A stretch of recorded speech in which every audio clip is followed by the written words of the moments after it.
नमस्कार दोस्तों।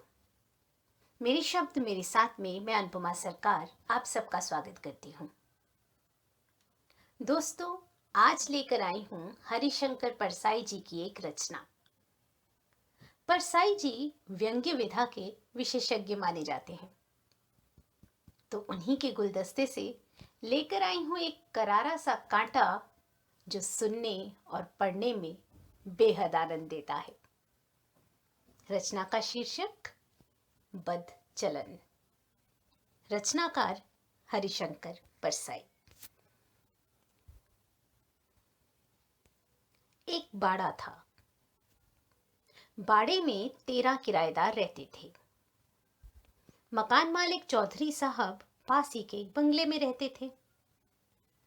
एक नए किराएदार आए। वे डिप्टी कलेक्टर थे। उनके आते ही उनका इतिहास भी मोहल्ले में आ गया था। वे इसके पहले ग्वालियर में थे। वहां दफ्तर की लेडी टाइपिस्ट को लेकर कुछ मामला हुआ था। वे साल भर सस्पेंड रहे थे। यह मामला अखबार में भी छपा था। मामला रफा दफा हो गया और उनका तबादला इस शहर में हो गया। डिप्टी साहब के इस मकान में आने के पहले ही उनके विभाग का एक आदमी मोहल्ले में आकर कह गया था कि यह बहुत बदचलन चरित्रहीन आदमी है। जहां रहा वहीं इसने बदमाशी की। यह बात सारे 13 किराएदारों में फैल गई। किराएदार आपस में कहते, यह शरीफ आदमियों का मोहल्ला है, यहाँ ऐसा आदमी रहने आ रहा है। चौधरी साहब ने इस आदमी को मकान देकर अच्छा नहीं किया। कोई कहते, बहू बेटियां सबके घर में हैं, यहाँ ऐसा दुराचारी आदमी रहने आ रहा है। भला शरीफ आदमी यहाँ कैसे रहेंगे? डिप्टी साहब को मालूम था कि मेरे बारे में खबर इधर पहुंच चुकी है। वे यह भी जानते थे कि यहाँ सब लोग मुझसे नफरत करते हैं, मुझे बदमाश मानते हैं। वे इस माहौल में अड़चन महसूस करते थे। वे हीनता की भावना से ग्रस्त थे। नीचा सिर किए आते जाते थे। किसी से उनकी दुआ सलाम नहीं होती थी। इधर मोहल्ले के लोग आपस में कहते थे, शरीफों के मोहल्ले में यह बदचलन आ बसा है। डिप्टी साहब का सिर्फ मुझसे बोलचाल का संबंध स्थापित हो गया था। मेरा परिवार नहीं था, मैं अकेला रहता था। डिप्टी साहब कभी कभी मेरे पास आकर बैठ जाते। वे अकेले रहते थे, परिवार नहीं लाए थे। एक दिन उन्होंने मुझसे कहा, ये जो मिस्टर दास हैं, ये रेलवे के दूसरे पुल के पास एक औरत के पास जाते हैं।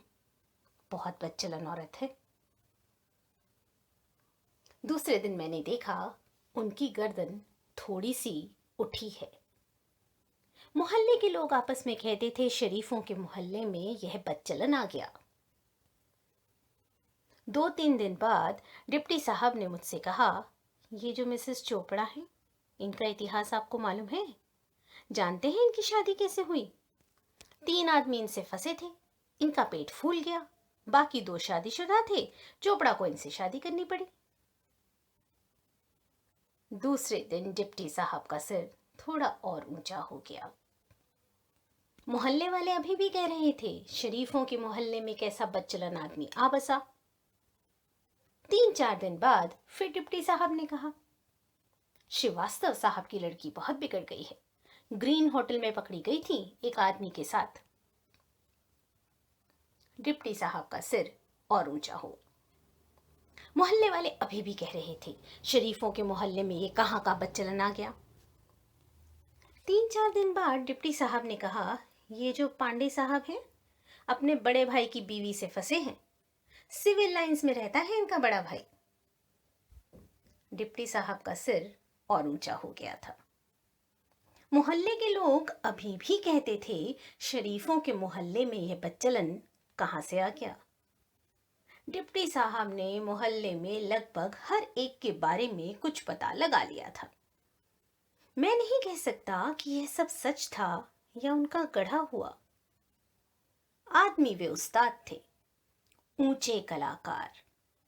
हर बार जब वे किसी की बदचलनी की खबर देते, उनका सिर और ऊंचा हो जाता। अब डिप्टी साहब का सिर पूरा तन गया था, चाल में अकड़ आ गई थी, लोगों से दुआ सलाम होने लगी थी, कुछ बात भी कर लेते थे। एक दिन मैंने कहा, बीवी बच्चों को ले आइए ना, अकेले तो तकलीफ होती होगी। डिप्टी साहब ने कहा, अरे साहब, शरीफों के मोहल्ले में मकान मिले तभी तो लाऊंगा बीवी बच्चों को।